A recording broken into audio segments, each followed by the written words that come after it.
right, members of the media, we are joined by the student athletes from Indiana. To my far left, Race Thompson with Miller Kopp and Trace Jackson Davis, and we'll open it up for questions. Second row. Trace, throughout the Tom Bruce, Sports Illustrated Indiana, throughout the whole Big Ten season, you always had 2 nights, 3 nights, whatever, between games, even though it was a grind. This weekend, it's really just one. I was wondering if you could just sort of take me through, like last night, what time you finally got to sleep, what sort of treatment work you do on your body today, and what even tomorrow, leading into a Sunday night game.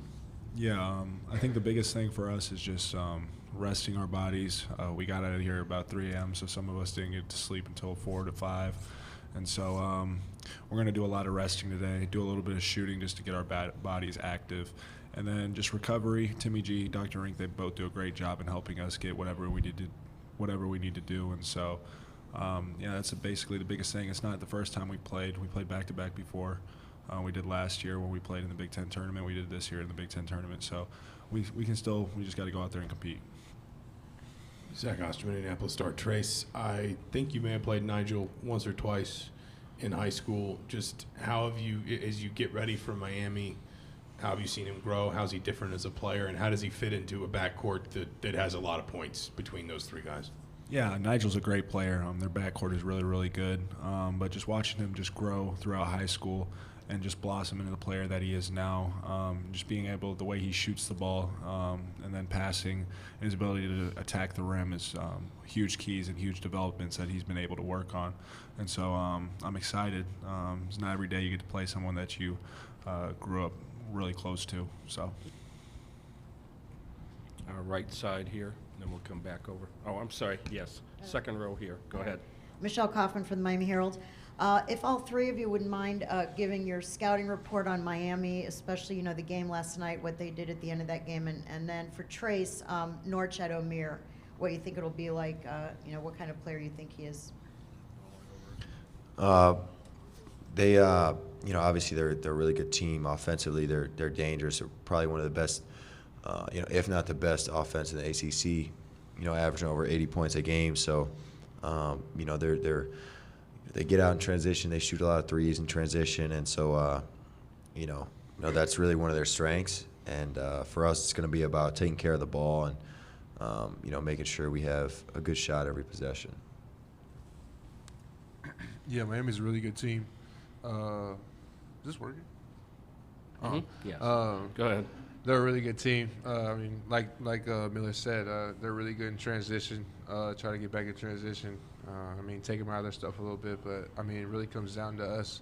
Our defense works very well when we're keying in together. So, we're really just focused on what we do, and then again, just kind of familiarize ourselves with what they do, so we can kind of see some things coming. Yeah, I agree. They play a really fast up-tempo offense. But then on O'Meara, he's a great player.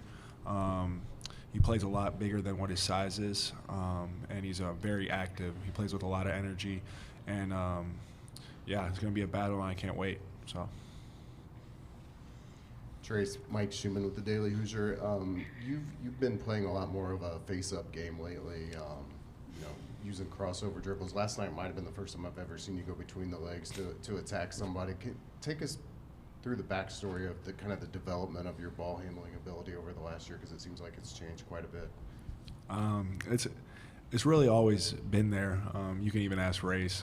We've always played open gyms and stuff of that nature, and I would take the ball up the court, and then he would say, well, until I see it in an actual game, I won't believe it. And so I said, all right, bet this is the year that it's going to happen. And so That is true. Just being able to just have the freedom to do stuff like that, try to set up my teammates, try to put pressure on the rim. It's been great for me in my development, and then props to Coach Woodson for letting me do it. Far left, go ahead. Roger Rubin from New York Newsday. Hey, guys. Guys, I want to ask you a little bit about Coach Woodson here. It's Indiana University, so it's obviously a huge thing in Indiana, but it's also kind of a big thing nationwide. What do you think it is about Coach Woodson that, in such a fishbowl with so much scrutiny and so many people paying attention, that he, functions so well? What is it about his personality? Well, the first thing is he has zero social media. So he's old. He's old school. He doesn't know what anyone says, nor does he care. So Still has his flip phone. yeah, he still has a flip phone. So he is someone that is just. He's a great guy. He would do anything for any of us, but at the same time, he's all about business. He's always locked in. He meets with the coaches every day for 3 to 4 hours, just working on stuff to help our team. But he bleeds Indiana basketball, and I think that's the reason why he came back, because he wanted to help put this place back on the map, and he's done a great job of that so far. Miller, go ahead. Miller, go ahead. Yeah, I mean, just going off Trace, I think Coach Woody's at a point, and I'm not gonna speak for him, but I think he's just done so much in his career that at this point in his career, he's seen it all. He's seen so much basketball and experienced so much that nothing gets to him now, and he understands the big picture of it all, and he knows that it's about the guys in the locker room and the guys in the the staff and everybody included in the everyday process, and so he he's just focused on us and doesn't care about really anything else. Race, your comments? Yeah, they pretty much covered it all. He's seen it all. He's been around the game longer than we've been alive, and he loves to say that. He does, or you do? That's the clarification. They pretty much covered it. That's really all I can say. Sixth row here, Gray. Miller, Keegan Nixon with thehoosier.com. Miller, when the opposition is talking so much about shutting down Trace, shutting down Jalen, is that going to get you excited going into a game knowing that you will probably have more offensive opportunities from the three? That's every game. Start to finish from our first game to now. That's kind of, I know that's the game plan.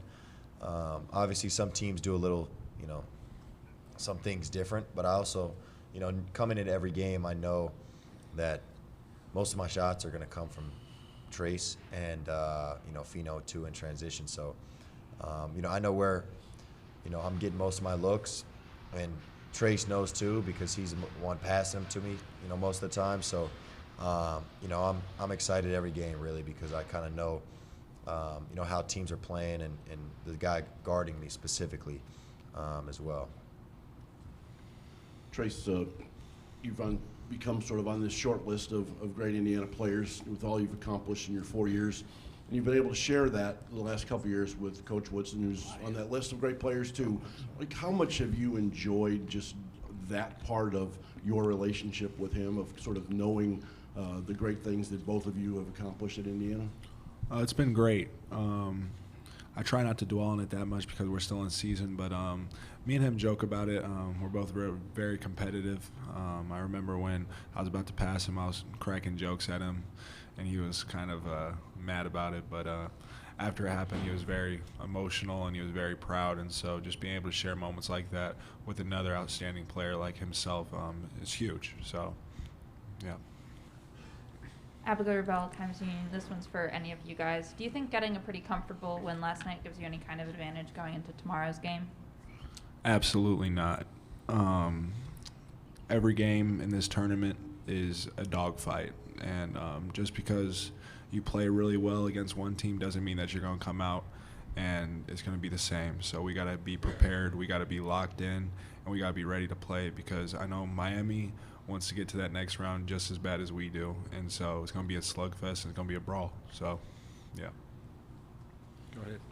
For Miller or Race, Miami has 5 guys shooting above 35% from 3 right now. Do you get a Penn State vibe when you watch them, or who do they remind you of on film from who you've played this year? I'm not sure who they remind me of, but it's definitely a threat. They have really good shooters, really good players on the perimeter, and really all around. So, we watching film this morning. We know we got to find shooters in transition. We know we got to be a little bit higher in our help side defense. I can't name a team that they remind me of. Maybe they're like Penn State, but I don't know. I haven't watched enough yet, but I'll watch more later. Go ahead, left side. Yep. Hey Trace, Luke Chain with Life Wild Sports. Just, given that Miami, as you said, is an up-tempo team, just what challenges does that sort of tempo present upon your defense? I just think the biggest thing for our defense is just sticking with our tendencies, limiting transition runs, and just not letting them speed us up. I think that's the biggest thing. Games in the 60s for us is a lot better than games in the 70s and 80s, and so that's what we're going to try to do, and we got to stick to our game plan. Go ahead. Race, Tom Canavan with the Associated Press. You've been at Indiana, this is what, your 6th year? And I mean, you've had knees and groins and concussions. I mean, are you just thankful you're here now? Because when you were speaking last night, it sounded like you'd been playing hurt. Yeah, I'm truly just grateful to be here in the moment. When I got hurt in my knee earlier in the season, I really thought it was over with. And I've said that before, but I mean, just being here after everything I've been through my time at Indiana, I'm just grateful to be here, being able to play next to these guys and my other teammates. Following up on what you said about, they do want to play a transition game against you guys, and I asked him because yesterday they played very well defensively at the end of that game to win the game, and I said, will you have success if you can keep it a low-scoring game? He said, no, we want to get out in transition. Do you think they could be successful against you guys in a lower-scoring game like they had yesterday? Absolutely. I don't necessarily think it's a knock on them if we try to keep it low-scoring. I meant it more as that's just how we like to play. But I think any team in this tournament, at the end of the day, you got to be a winner to get in. You got to win a bunch of games, close games, and so at the end of the day, it's going to come down to the possession by possession, and whoever executes better is going to win. And so that's what I meant by that. Back row left. William McDermott inside the hall. Guys, you guys are all seniors. Obviously, these moments are fleeting for you guys, but there's business to be handled. Yesterday, did you guys find yourself kind of just taking it all in, looking around? You know, as any of these games could be your last ones together, and how do you guys kind of work through those emotions? I mean, kind of just adds fuel to the fire. Every time we put that uniform on, it could be the last time you put it on. So I remember I told Trace that tomorrow's not promised right before the game, and we kind of joked about it because of the Rocky movie, but. Yeah, I mean, tomorrow's not promised. So, I mean, you go out there, you get everything you got, and you kind of got to live with the result as long as you're leaving it out on the court. Miller, you want to add to that? Yeah, it's definitely a thought that goes in your head. I mean, you want to play, like it could be your last game, for the university because it, very well could be. So, my goal, and I think everybody else's too, is to, make this season as long as possible. And, we're taking it day by day and enjoying the process and, coming in locked in every day and trying to extend our season. Yeah, just to piggyback, on what they said, really just since the start of this last week, kind of hits you where you're going through your last practices leading up to the first game. You're kind of nervous going out there. But at the end of the day, you just got to go out there and play. At any time, it could be your last time stepping foot on the court, whether it be from playing your last game or from injury, and so that's kind of how I look at it, where every time I step out on the court, I think it's my last time I'm going to be out there. And so but just being able to play with these guys for this year and last year, I raced 4 years, but it's been a blessing, and it's kind of hits close to home, and it makes you want to play a little bit harder so you can keep your season going. For all three of you, last night right before tip-off, posted a picture of the 5 of you starters kind of huddled up with Xavier right before this game started. And obviously he's had to miss a lot of this stuff. But what's it just meant for you guys, just sort of him still being engaged and being a part of what's going on between your ears? Yeah, Xavier, even though he's been hurt, he's still been a huge part of our team. Even in the locker room, whether he's playing, like I remember against Northwestern, when we were playing at Northwestern in the locker room, he got us really fired up. He was fired up. He was trying to get us going, and then we came out and we started playing well. And so he does stuff like that just, even though he's not on the court, he's still our point guard. He's still our leader, and he's using his voice and being vocal, hyping us up on the bench. And we need it from him because it gives our players confidence. Miller? Yeah, I mean, you see, him on the bench. Shot goes up. He's the first one to put his hand up, saying it's 3 ball, and he's the biggest cheerleader on the bench, really. Him and Anthony and Leo, I think, are go nuts over there. So it means a lot because he can't affect the game on the court, but he's impacting the team and the game off the court, on the bench, in the huddles, in the locker room, and stuff like that. So he's definitely doing as much as he can while he can't play. Grace? Yeah, I mean, he's been a great teammate. You couldn't really ask for a better teammate than X. Like they said, he's the first one cheering. He's paid attention in the scout, so he knows what's going on. He's hollering out plays. And again, he's a leader in the locker room, just keeping everybody together, keeping it light when it needs to be light, being serious when it needs to be serious. So I think just him being that great teammate and being a really good leader has helped us get to this point. Last one. Thank you. Trace, Tom Canavan with the AP. You said last night early in your news conference that your hip pointer was bothering you. Is that a common occurrence, or is that like just last night, or how is it now? It's good now. Just got to keep getting treatment on it. Just get it to the best possibilities to be able to play. I did it actually at the very beginning of the game on yesterday, and so I still played pretty well. But it's just something that I just need to play through. It's not really that big of a deal to me. I played injured before. I played with little knacks and bruises. Those guys have too. It's something that you deal with in college basketball. So, Student athletes, thank you very much. He's See just you fine. tomorrow. He's good.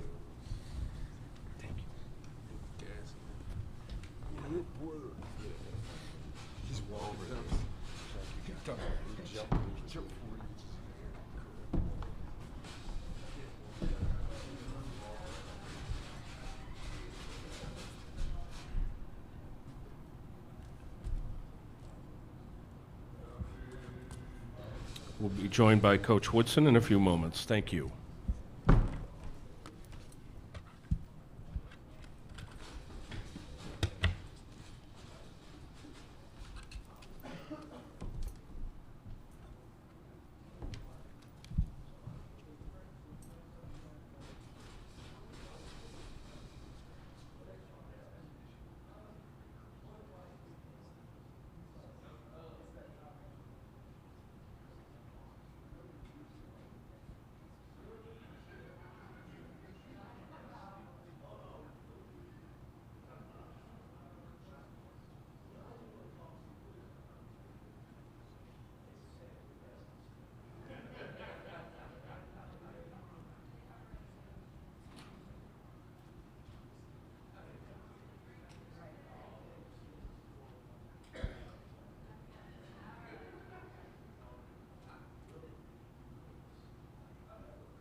Media, we're joined by head coach Mike Woodson, and we'll open it up to questions. We'll start here in the front row. One moment.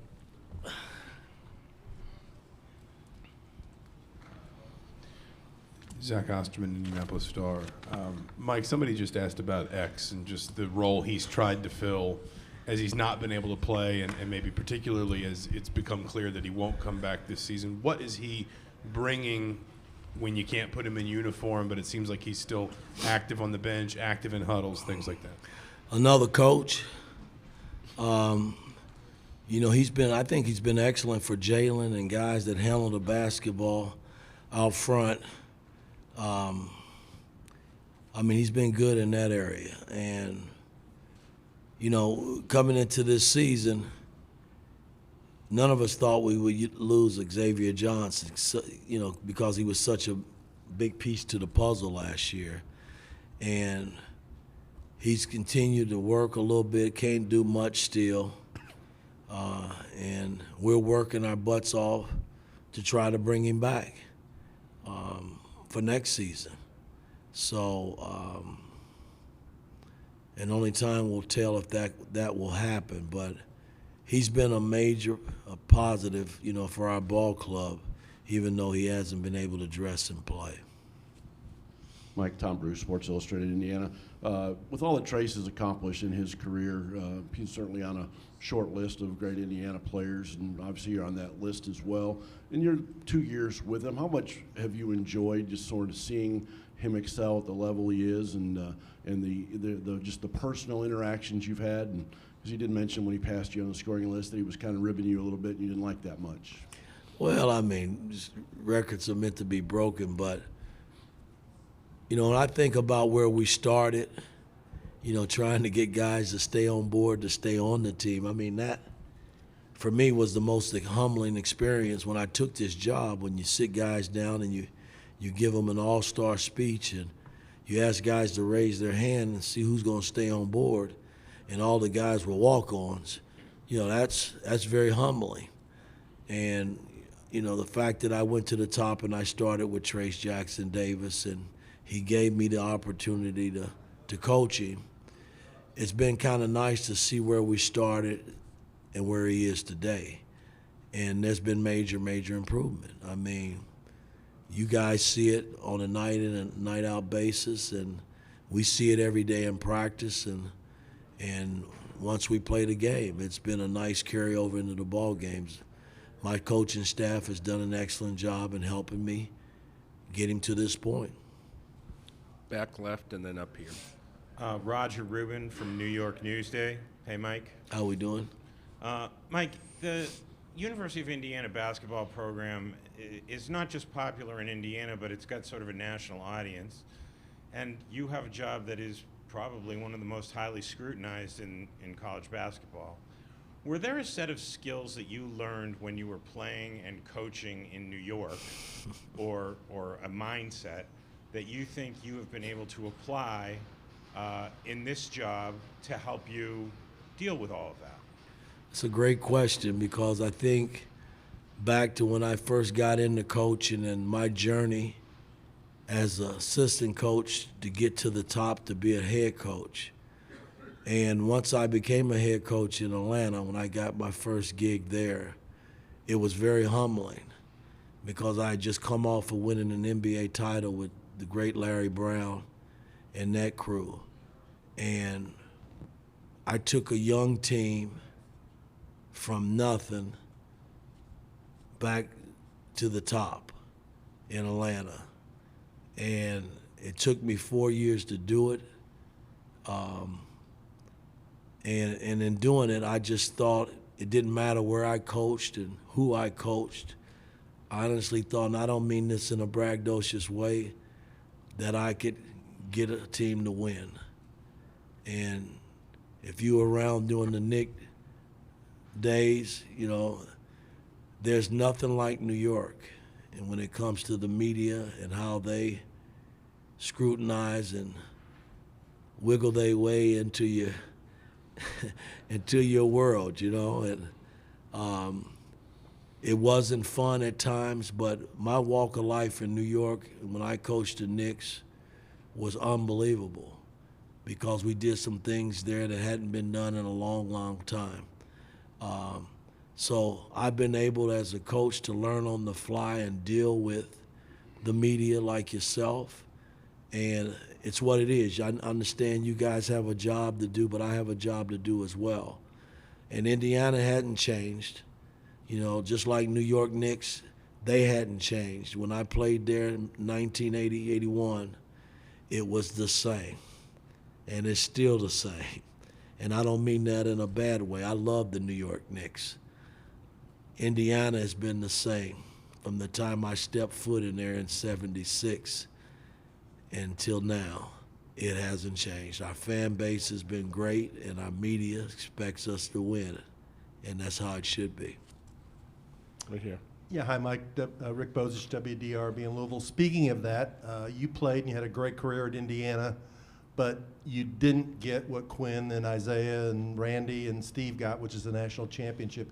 As you've gotten older, have you viewed that as sort of a void in your career at all? And what would it mean for Trace to get Indiana back where it used to be? It's a big void. you don't come to college basketball, especially at Indiana, back during that time and not expect to win a Big Ten or a national title, because that's how it should be, and that's how it was under the great Bob Knight. And I honestly thought my senior year we were right there, heading in the right direction, and then injuries happen. And it's a part of sports, man. You know, sometimes, you know, you can walk into a situation. I tell Larry Brown this all the time in Detroit. He had to be the luckiest coach, not only a great coach, but one of the luckiest coaches, because we had no problems that year with that Detroit Piston team. That team was meant to win, and he was the driving force behind it. That doesn't happen all the time in sports. And unfortunately for me, my senior year, you know, we got hurt. Randy broke his foot. I had back surgery, was able to come back, but we didn't get it done. So, yeah, there is a void. And as a coach, I didn't come back to IU just to coach Indiana basketball. I want to win some Big Ten titles and a national title. And, you know, we got a chance just like all the teams that are left in this tournament, you know, and I'm not selling them on anything less than that, you know, and we'll see what happens. Only time will tell. Mike, Todd Golden with CNHI. Miami has an experienced backcourt, tournament experienced backcourt at that. What's your level of concern over that? And is there's a way you can X and O tendencies on the court, but can you attempt to try to take them out of the poise that they've built up over their careers? Again, they're coach-driven. They have a great coach, man, that's polished, that's been there, done it, and they're a reflection of their coach. And I get it, you know. So I know our team has got to come in and commit for 40 minutes and see what happens, man. I mean, that's the only way I can tell our team. You can't run from it. We got Miami tomorrow. They're a great team, well coached. We got to come in and commit on both ends of the floor for 40 minutes to see what happens. Go ahead, and then left. Yeah, hey, Coach. Mike Schumann with the Daily Hoosier. How much of a weapon has Trace become facing the basket, catching the ball on the perimeter, driving? It seems like that's improved significantly over the course of this season. Has that opened things up for you this year offensively? And what did he do to develop those skills that you've seen over the last couple of years? Well, we've been able to put him in those positions in practice, and it's been a nice carryover in the game. We've been trying to move him around, you know, out on the floor. And, you know, I think what's helped him more than anything is the fact that he's been able to rebound the ball and push the ball out and initiate our break. You know, I mean, we've given him the latitude to do that, and I think he's fulfilled that position real well. I mean, we're benefiting from it, the Millers and the Gallows, whoever gets in front of the ball, you know. He's been a guy that's willing to pass it, so it makes it kind of nice to see him doing things like that. Mike, this is Andrew Chernoff with Wish TV in Indianapolis. Have you ever seen a locker room rally behind a headband as much as yours did last night with Miller's headband? Shit, I didn't even notice it. Yeah. The one thing I did notice, him making shots. That's the only thing that matters to me. I don't care about no headbands. Dana O'Neill with The Athletic. Mike, how much of a luxury is it to have Jalen available when Xavier gets injured, to have that caliber of a player to kind of turn the team over to in some capacity? It was huge, because I think when we all set out to recruit Jalen Safino, I was his biggest fan. I mean, Ya and Kenyon, you know, they introduced the young man, and I just couldn't get enough of him doing the AAU tournaments and going and watching him in high school. And, you know, I made it very clear I have to get Jalen Safino in an Indiana uniform. That was my first really priority. And it's worked out, because, again, I never thought I would lose Xavier. I really didn't. You know, I thought that Xavier, even though I was going to start them both, Xavier would teach him and tutelage him along the way, and we just never got to it enough. And basically, we've thrown Jalen to the wolves, you know, and he's kind of handled it, man. I mean, he's been poised. He's had his ups and downs, man. But for the most part, we are sitting here playing Miami because Jalen Safino has had a good freshman season. Zach Osterman, Indianapolis Star again. Mike, forgive me. I know it's sort of a loaded question to ask you this about your own player, but especially given your NBA background, having to prepare for guys on short turnarounds and things like that, how would you go about preparing for a player like Trace that's not just the points and the rebounds, but the defensive presence, his passing ability, his ability to affect the game in so many different ways? Shit, I don't know. I mean, he does so many things, and trust me, every team that we play, I'm sure they're sitting there saying, well, we got to do this, do that. But there's not one thing he can't do on the floor. And it makes a coach that's sitting there preparing for him, it makes you wonder, you know, how can you stop this guy? Now, you know, there's been teams that have doubled him so much. I mean, I think back to the Purdue game there, you know, he patiently waited until the right time towards the end of that game to really make his move. And that he just sacrificed his game, and most superstars will struggle with that. And I've seen it so much over the years in the NBA, they just feel like that they got to get theirs. And he sacrificed that night until the right time, man, and it was really nice to see because a lot of the players around him truly benefited that night at Purdue. Aiden Jolly, Daily Gazette. Mike, what are you expecting out of the Miami offense tomorrow, in particular Isaiah Wong and Nigel Pack?